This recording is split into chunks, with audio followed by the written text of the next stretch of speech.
Welcome to Canada's most irreverent talk show. This is the Andrew Lawton Show, brought to you by True North. Coming up, as the Conservative leadership race wages on, are candidates talking about issues that matter to Conservative Canadians? Certainly not at last week's debate in Edmonton. The Andrew Lawton Show starts right now. Hello and welcome to the Andrew Lawton Show. This is Canada's most irreverent talk show here on True North, a rare Monday edition of the program on Monday, May 16th, 2022.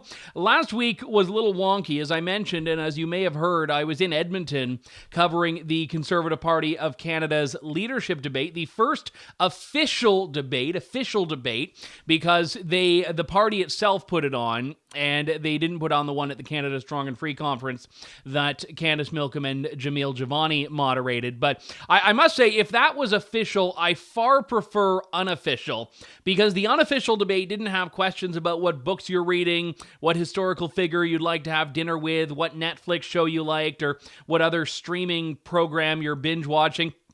And so much so that I'm wondering if that's just going to be what electoral platforms are now. You open the page, you open the book, there's like a one-page thing on balance, budgets, taxes, and then the rest of it is just your reviews of all the movies, books, and podcasts, and all of that you're encountering.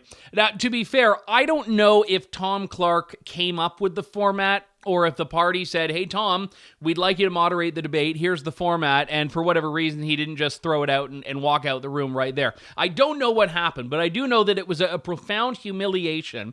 Questions on complex policies reduced to 15 seconds, waste of time questions to get to know your candidates that don't actually tell you anything of substance about them, and by the end of it, you have these paddles that you have to put up. I don't know if you saw this, but the candidates have to have their paddles if they want to respond to something, and if they run out of paddling, then even if a candidate directly attacks them, they don't get to respond because, oh, well, you've used up your 4 paddles.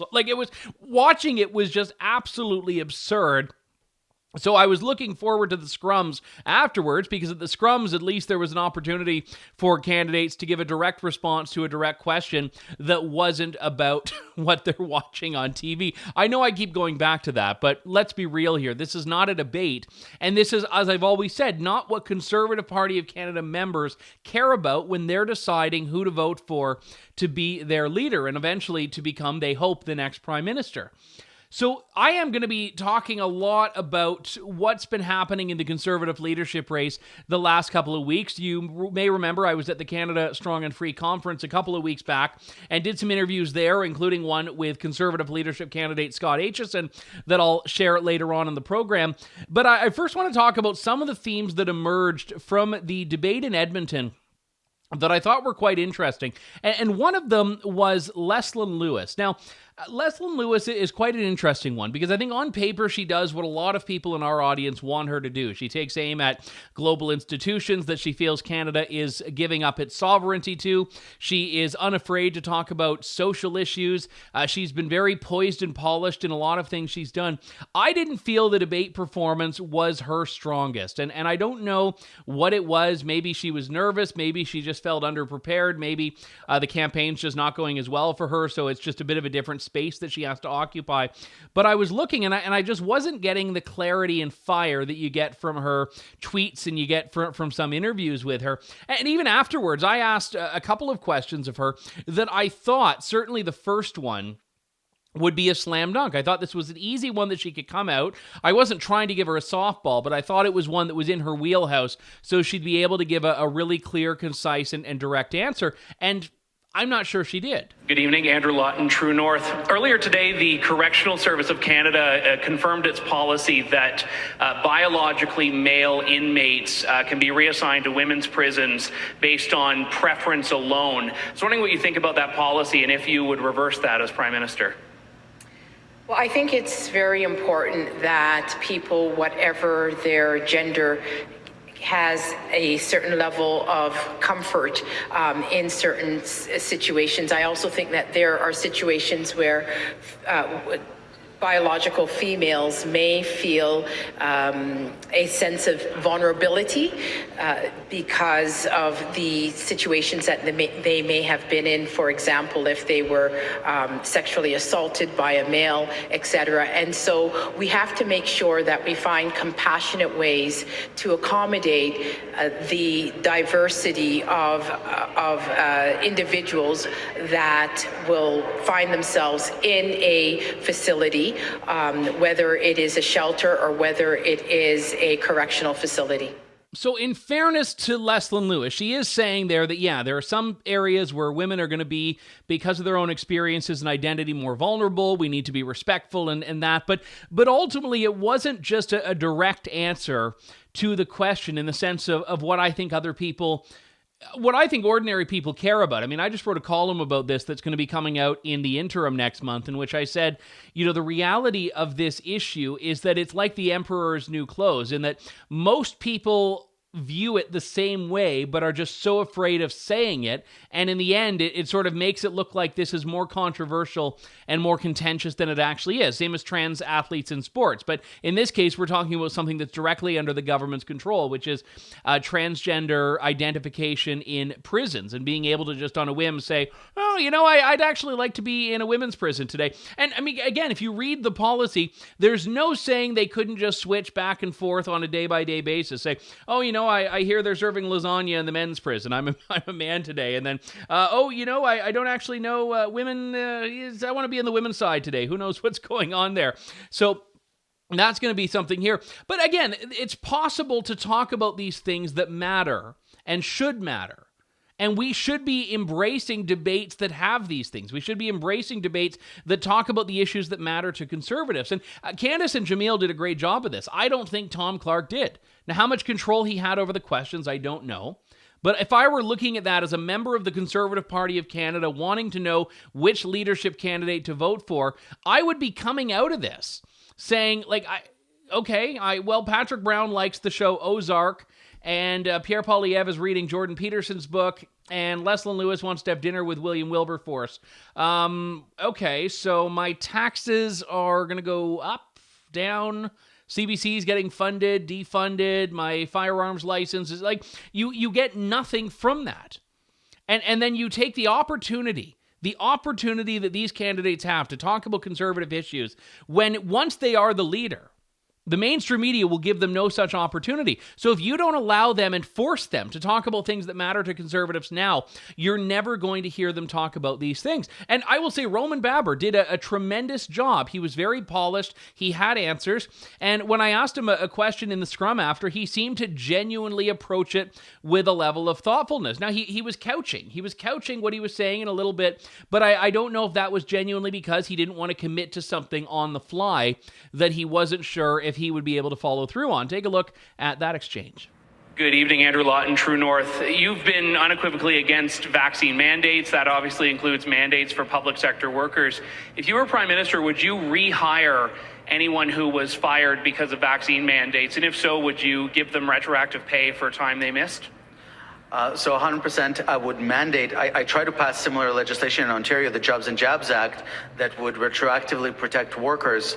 We have to think about how we're going to go about that. We certainly want to try and put them in the position that they would have otherwise been. I'm not sure if we're going to do that through EI. I'm also not sure how we're going to go about that when it comes to those that are not unionized. Those that are unionized should be a lot easier. Those that are not unionized, going to have to give that some thought. But I think that it's inhumane to make someone choose between their ability to put food on the table and their personal healthcare choice. We've got to do right by all Canadians.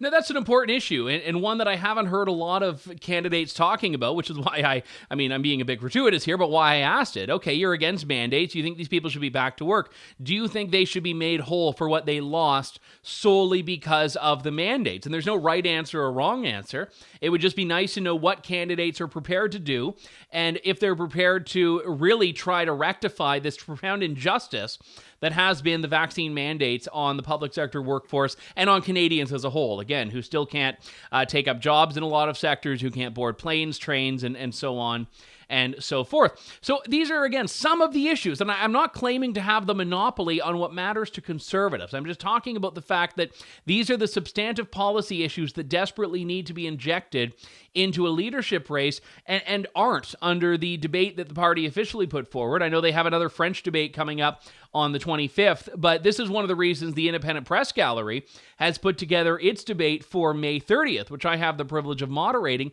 because we need to start showcasing some of these concerns that people are actually talking about. The people in our audience are messaging me saying, hey, what do you think about this? What do you think about that? And that's the goal here, to start talking about these things so that we can hold the eventual leader accountable. One of the big things, if I go back in time a bit, one of the big things that I think worked against Aaron O'Toole in his leadership of the Conservative Party, especially during and after the election, was that he had put on the record some very decisive policies during the leadership race, these red meat, true blue Conservative policies that he was not prepared to live up on in the general, like defunding CBC, like firearms rights, like conscience rights. So because he was forced to be on record in the leadership race, there was a record to hold him to account to when he was the leader. I don't even know if we got that out of the debate last week. And again, when I talk about clarity of answer, I have to give credit to Jean Charest here, because this is a guy who clearly is not the favorite in the room. And I've never seen a room of conservatives in which he was the favorite in the race so far. If I look at in Ottawa and I look at in Edmonton, where he was the only candidate, so far as I saw, who got booed for something he said. And it was the same issue both times.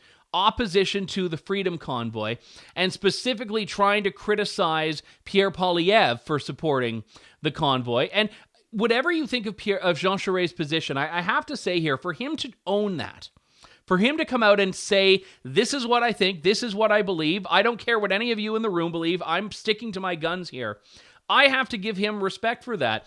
And it was interesting, because one thing that I thought of in that, well, if you think it's so bad for someone to support the convoy, if you think it's such a disqualifying thing, could you even vote for a candidate? Could you vote for this Conservative Party that you say is your home party? Could you vote for the Conservatives if it meant casting a ballot for someone who was supportive of the convoy? This was the question I asked. Good evening, Andrew Lawton, True North. You've said that the convoy is an illegal blockade. Obviously, you've been very open about your position, and you've distanced yourself from other candidates. Could you, in good conscience, vote for a candidate in your local riding that supported the convoy, given the comments you've made about how Mr. Poilievre's support for the Freedom Convoy is, in your words, disqualifying? Well, and Andrew, I'm glad you asked the question, because this whole story has parts to it. First part is, people do have a right to protest. There should be no doubt in anyone's mind about that. Peaceful protest is part of democracy, and if someone knows about that, because I've been on the other side of it in my lifetime, it's me. And I've never ever questioned that. So that's the first part. Second part, the whole mess was very much on Mr. Trudeau. I mean, how come this happened? I mean, and by the way, when you return to that whole story, it's just, it was incredible. How could the situation degenerate the way it did? It's now, that being said, that is not an excuse for those who go out there and support an illegal blockade. And when I'm saying that, I am not at all criticizing truckers and people who have their legitimate jobs, to who we owe a lot, because during this whole COVID period, they stepped up and they did their job. And they deserve nothing less than our very deep respect and gratitude. But illegal blockades at borders or anywhere else, especially borders, we lost hundreds of millions of dollars. Folks in the automotive industry questioned whether they should be investing in Canada. The American president had to call up Mr. Trudeau to ask him whether he needed an American intervention to clean up a blockade in Canada. That's embarrassing for us. My point is simple. If you have the privilege of being a member of Parliament, you make laws, you change laws, you can't treat the laws of the land like a buffet table from which you choose what's popular or non-popular. And sometimes you have to resist, that's leadership, what may be popular in the instant for what is a more fundamental principle. So I'm sorry if I went on longer than I usually do, and I certainly did in this debate, but I was allowed time to do that. Thank you, Andrew. The blockade? Well, it's a hypothetical question. I mean, we'll get to, after I become leader, there'll be plenty of time to debate these things. Thank you, Andrew. It was kind of faint there because I didn't have, they took away my microphone, but the point of the ask is I was saying yes or no, could you vote for someone? And then that was when he said he wouldn't engage in a hypothetical. But again, answers it very clearly, very directly, says what he believes. And it's up to the members to then decide whether they agree with those beliefs or want to reward these beliefs. But that's the importance of this process.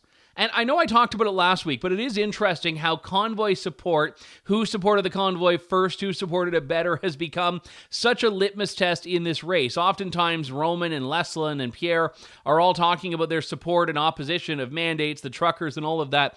And this has become so critical. Now, Patrick Brown's campaign sent out an email this morning, which I have to share. I won't read the whole thing. And incidentally, I should say, it's not even clear when you're reading it that it is from Patrick Brown's campaign. It doesn't mention anywhere in it Patrick Brown's name. It's from a woman who identifies herself as Dion Duncan, who identifies as a Conservative Party member and a minority woman in the Greater Toronto Area. And she says, over the weekend, 10 people were murdered in a hate-motivated terrorist attack in Buffalo, New York. The murderer was motivated by white replacement theory, a racist white nationalist conspiracy theory. You might want to think that type of thinking doesn't exist here in Canada, but if you think that, you are wrong. Yesterday, after the Buffalo Shooters Manifesto was reported, a video of convoy leader Pat King spreading and justifying this vile, hateful conspiracy theory went viral. I need you to feel what I felt when I saw this, fear. She goes on about hate in Canada and how it has no place, and then says this. Pierre Poilievre was asked to condemn so-called white replacement theory and anyone who believes it. It should have been easy for Pierre. A simple tweet would have worked, but he hasn't done it. A candidate who claims he wants to be Prime Minister of Canada will not condemn hate. She says we need to refuse those who play footsie with hate. She says that Pierre's silence is deafening. She says he won't vote to recognize Islamophobia. He won't condemn Pat King. And she says, what does it say about Pierre? That he wants to win your vote by making life less safe and less equal for minority women. She says, for me. And they're basically saying, the campaign, the Patrick Brown campaign, saying in this email, and you can read the whole thing, that they are putting at Pierre Poilievre's feet Pat King, racism, hatred, white supremacy, the Buffalo shooting. They're saying that he's a white supremacist hate figure, or he's playing footsie with white supremacists because he didn't tweet in response to Patrick Brown a condemnation of this attack. Now, I haven't followed this. I don't believe for a second that Pierre Poilievre is pro-attack, that he's in support of what happened in Buffalo. What I believe is that when he's asked to condemn by Patrick Brown, it's because Patrick Brown's trying to suck him into this this pissing match on Twitter, which obviously he's not going to get in on with Patrick Brown. But the whole thing is ridiculous. And for all that Jean Charest and that side that tends to be against Pierre Poilievre is saying that, oh, well, Pierre's tone is unbecoming of the Conservative Party. Well, now you have literally Pierre being dragged into this and being maligned as a white supremacist sympathizer or as someone who's at least adjacent to white supremacy. And no one's concerned about that tone, about how the Conservative Party, whatever happens in this leadership race, moves beyond that. Seriously. She says he's silent on hate and the election will already be lost, and it probably should be. So they're saying if Pierre wins, the Conservative Party is a hateful white supremacist racket that doesn't deserve to exist. Doesn't deserve to win. Okay, that is what we call going nuclear. That is going scorched earth on it. And again, Patrick Brown, not the front runner in the race. Pierre Poilievre is among them. Pierre and Jean Charest as well. So if this is what he thinks is going to be the strategy to get him across the finish line, then go for it. But this is absolutely not an issue that is going to resonate with people, I don't think. And it's playing the left's game. And I don't have a dog in this fight, by the way. I'm not supporting any leadership candidate. I've extended invitations to them all. I will criticize them and support them, as I've been doing even in this show, based on the merits of what they say and how they say it. I've been critical of Patrick Brown for not coming on this show, for not attending the Canada Strong and Free debate. I've had a lot of kind things to say about Jean Charest, who I disagree with on a lot, and Scott Aitchison because of how forthright they are. So when Patrick Brown comes out with this, and I look at this and I'm saying, you're just playing the left's game. You're doing the left's work for them. Because now when the election comes around, if Pierre Poilievre is the leader, CBC will say, even Patrick Brown said no one should vote Conservative because, well, if Pierre wins, they're just a racist white supremacist party. They're doing the left's work for them, and they don't even seem to care. Just before we go here, I had the chance to, at the Canada Strong and Free Networking Conference, sit down with Scott Aitchison. This was the day after the debate. It was great. I got to see Leslyn Lewis and Rowan Baber as I shared my chats with them in the previous show, and also Scott. Now, Scott, I should say, not a front runner in terms of name recognition, but has run a really policy-heavy campaign that's touching on a lot of things like ending supply management, which I just so desperately wish other people would take up. I know it's like a strange hill to die on, but believe me, it's important. All of these free market people that were just twisting themselves into pretzels in Edmonton to say, well, maybe we don't need a free market when we're talking about dairy and poultry, but everything else, free market. But also on foreign policy, which we touched on a little bit in this chat. So this is my interview recorded in Ottawa with Scott Aitchison. Joining me now is Conservative leadership candidate Scott Aitchison. Scott, good to talk to you again. It's in person this time. Great to be here, yeah. Thank you. So let's start with the debate last night. This was the first official opportunity that almost all of the candidates were on stage together in this leadership race. I know there's a lot of prep that goes into it, but looking back now with a day's hindsight, what was your feeling about it? Well, I spoke about it last night, actually, that there's a lot of division and a lot of rancor and sort of visceral partisan rhetoric back and forth and attacks, and I think that that's actually bad for our party. It's bad for our politics, and I tried to lead by example by being respectful, and I think we need to talk about ideas and not each other. Now, I mean, your approach, and we heard this in your opening statement, was, and I'm crudely paraphrasing it, but it was, can't we all get along? I mean, you were really pitching unity, and is that enough of a message?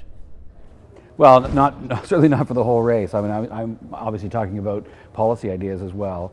Last night, of course, we were responding to questions, but the questions, seemed to lead to every other candidate talking about each other, which was my point that, we got to stop attacking each other, start talking about ideas, and, present those to Canadians in a way that they can trust us to lead and govern. I know historically in leadership races or at the local level nomination races, you get these sometimes bare-knuckle brawls, but they're always done respectfully, and at the end of it, everyone shakes hands and work together. Is your concern that can't happen or won't happen after this race? No, it can happen, but we have to choose to make it happen. I used to say this all the time when I was mayor of Huntsville. I led a council that was engaged, and we would have some knockdown, drag them out battles over issues in the council chamber, but we always would leave and we'd be friends. I would argue, you can disagree without being disagreeable. We'd often go for a pint after the council meeting just to say, you know what, we can be on different sides of an issue, but at the end of the day, we're all here to move Huntsville forward. And that's the same thing here. Like, we are all here. Every single candidate up there last night, they're not taking time away from their families and their lives to do this for the, just the good of their health or for their entertainment value. They're here because they really truly believe in what they're doing. They want to make our party better. They want to make our country better. So we need to stop attacking each other and focus on ideas, and that moves our party forward. It actually helps us expand the tent, and it helps us build trust with Canadians in those places where we haven't been winning and we need to win. What are the ideas that you feel need to be front and center in the race that aren't? Well, I think we need to be talking a little bit more about our foreign policy. Under the last 7 years of the Trudeau government, I think Canada, we're a bit of an embarrassment on the world stage. We're not a reliable partner. We need to be spending 2% of our GDP on our defense system. I mean, NATO. We haven't lived up to our commitments in NATO almost since the inception of the organization. And our allies are forming new partnerships and new alliances without us because we're just not showing up. And so we obviously need to spend more on defense, and we need to have a more principled stand on, issues like Huawei, for example. We need to ban Huawei. We got to stop dithering on these things. We got to stand up to countries like China and their communist regime and their bullying, and it's a security threat. We got to stop dithering on these issues.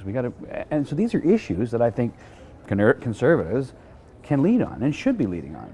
We should be talking about them. Canadians want to hear about these issues, but when we're just busy attacking each other, we're not talking about those ideas, and those are the things we need to be discussing. So just on the defense funding there and NATO spending, do I take from that an Aitchison budget brings defense up to 2% of Canada's GDP? Absolutely. And when you talk about Canadian leadership, I mean, Canada failed to secure a seat on the United Nations Security Council after relentless lobbying and campaigning by the Prime Minister on that.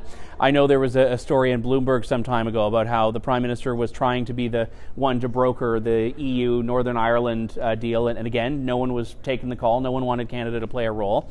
The Foreign Minister, Melanie Joly, has talked about how our place is convening, but no one seems to want to sit at the table. So how do you restore Canada's legitimacy on the foreign stage when people have tried it? I mean, that was Justin Trudeau's big pitch, Canada's back. How do you do that, though? Yeah, but Justin didn't really try it at all. He thought he could just charm the world with his name and, and that would somehow do something.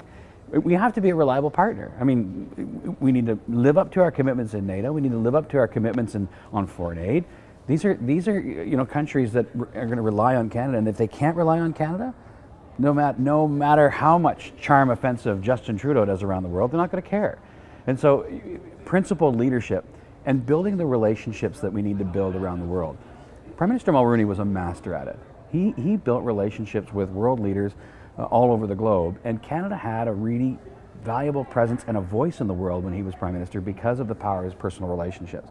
We got to back up what we say with real dollars, real investment. We got to stop playing games with procurement for our military. The whole procurement for fighter jets has been a joke. It's been an embarrassment. The process to try to get the shipbuilding strategy up and going. Thankfully, Prime Minister Harper started that program, and now it's going. We need to maintain that now. I tell people, it's not rocket science, actually. Well, in some cases, maybe it is rocket science, but this is really no different than a municipal mayor putting together a procurement plan for a fire truck. I don't argue with the fire chief on how many pumps that truck needs. He tells me what we need to serve the needs of our community, tells me it's going to cost this much money and I need it by this date. And so we put money away, prepare for it, get ready, and we have a whole plan to replace that vehicle when the time comes. It's a capital asset management plan. Let's take the politics out of it and just get it done. You mentioned China earlier. What would you take as your position on Taiwan, which has been, in a lot of cases, a sticking point where no one in the world, I should say few people in the world, are prepared to really deal with this head on? Well, I think it's time for us to be honest. I mean, the one China policy it's not really true. It's not happening. Taiwan is a vibrant, democratic country. It's a market country, capitalist country. We need to recognize Taiwan for the beacon of freedom that it is, and I think it's time for us to recognize them. Taiwan has said they would like to be members of the World Health Organization. I think we need to recognize that. It's time for us to stop sort of dancing around that. That's another way that Canada can have a principled stance in the world. If we're going to be champions of freedom, then let's stand up for those countries that are crying out for their own freedom. Now, would that basically be recognizing Taiwan as an independent sovereign state? Yes, absolutely. Is that a position that would be disqualifying to a large section of voters? I mean, we saw in the last election how there were concerns by some of your former colleagues that Chinese influence campaigns were being run against people for their positions. I don't think that leaders take positions based on the politics of it. Leaders do what's right, even when it's hard. Another foreign policy question. Would you relocate Canada's embassy in Israel to Jerusalem? Absolutely. Israel is a most vibrant democracy. It's the only democracy in the Middle East. It's a vibrant multicultural nation. They are an important ally of Canada's. Jerusalem is the capital, and absolutely, our embassy should be there. I know the interim leader, Candace Bergen, in her video remarks this morning mentioned that a flat tax is a policy that would be a legitimate, viable conservative policy. And I don't want to write your platform for you, but have you given any thought to some of these larger structural issues that deal in the tax system? Yeah, we'll have a lot more to say about tax in the coming days. Obviously, what I have talked about so far is eliminating the carbon tax. Fundamentally, this comes down to affordability for Canadians. That's I think the most important issue we need to address. And if there are changes we can make to our tax system to help make life more affordable for Canadians, we need to seriously look at that. I find that, in the past, this was something that the Conservative government under Stephen Harper did with a lot of the boutique tax credits, which certainly make for good politics, but at the end, I don't feel they simplify the tax system for large sections of Canadians. Is that something that you'd like to see, a tax system that's a lot simpler? Yeah, simpler, but we really do need to do a proper review of it, right? This is, you don't make tax policy, I think, on the fly. I think some thorough analysis and some real work going into it, and some thoughtful discussion about it is important. So I guess one thing I'd ask you, just while you're here looking around at this conference, we haven't had one in the last 2 years because of COVID. What's your assessment of the state of the Conservative movement right now? Well, I think there's some fault lines, but I think that's one of the reasons why it's important for us to talk about coming together. I've said over and over again that unity isn't uniformity. We don't all have to agree. We don't have to all believe the same thing. We have to listen to each other. We have to respect each other. And I think Conservatives, the movement is they're craving that conversation. I was chatting with the organizers yesterday, and they didn't just sell out; they oversold. It's great. It's great to see as many people here as there are. They want to have that conversation. I think that those of us running in the leadership race should respect that and have a conversation instead of attacking each other. Scott Aitchison, thank you. My pleasure. Thanks. Scott Aitchison at the Canada Strong and Free Networking Conference. And I should put in another plug. On May 30th, the Independent Press Gallery of Canada is hosting a Conservative leadership debate. I'll be moderating, and we'll also have a panel of journalists, including Sheila Gunn-Reid, Derek Fildebrandt, and Rupa Subramanya, asking questions of the candidate that we hope will be of interest to those of you tuning in and, in general, supporters of independent media. And we're doing it on May 30th because it's before the membership cutoff. So people that aren't Conservative Party of Canada members can hear what they candidates have to say and decide if they want to join and participate in the process a bit further, or just watch for the sake of watching, which I think is also important to do, even if you don't plan on voting for the people. So that's coming up May 30th, and if you want to, you can go get tickets to see it in person. It's going to be in the Toronto area, and you'll be able to watch it online if not, but that's at independentpressgallery.ca. And with that, I have to bid you adieu, but we have some big announcements coming up for something I'm working on for later this week, so we'll talk about that on the next show, and I hope you have a wonderful, wonderful rest of the week otherwise. This is Canada's most irreverent talk show, The Andrew Lawton Show on True North. Thank you, God bless, and good day to you all. Thanks for listening to The Andrew Lawton Show. Support the program by donating to True North at www.tnc.news.